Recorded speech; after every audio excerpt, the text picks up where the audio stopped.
Good day guys, welcome to another video with teacher Satya.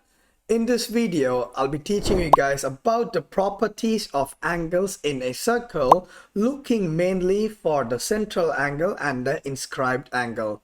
So make sure you watch the entire video to have a better understanding of this topic. Now let's get to it guys.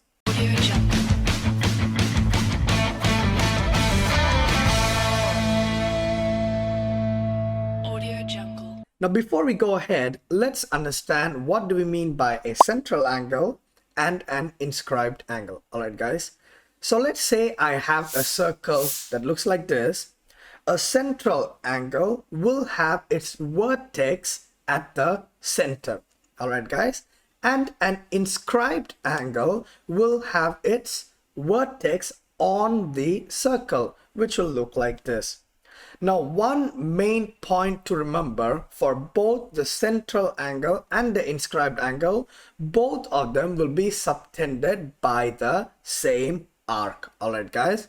Now, if it follows these regulations, that means the central angle will always be twice the size of its inscribed angle. So for example, if the inscribed angle is 25 degrees, the central angle will be twice of it, will be 2 times 25 degrees, which is 50 degrees. All right, guys. Now let's take this understanding and solve few questions. All right, now in question number 1, all right, guys, we see that we have the central angle as AOB, right? So AOB is the central angle, and we see that ACB is the inscribed angle. Both of them are subtended by the same arc AB. So let's maybe write that down. So AOB is central, and then ACB is equal to inscribed. Right guys, now if you can see here, both of them are subtended by the same arc AB, and we know that the central angle will be twice as its inscribed angle, right guys? So we know that angle AOB is equal to 2 times the inscribed angle, right? So our angle AOB is equal to 44 degrees, right guys? So in other words, this is our X.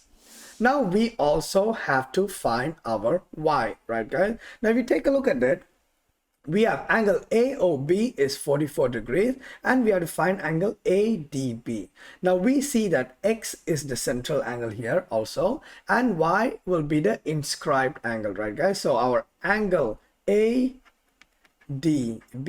will be half of angle AOB, right guys? So finally our angle AOB is half of 44 degrees, which is equal to 22 degrees. So our angle Y will be 22 degrees.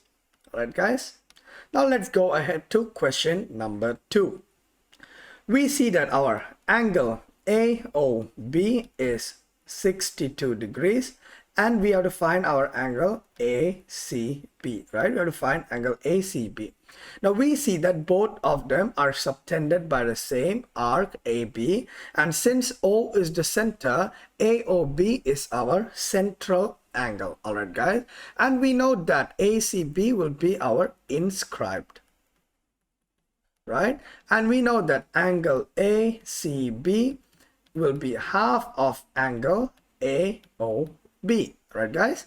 So we have half of 62 degrees, which is equal to 31 degrees.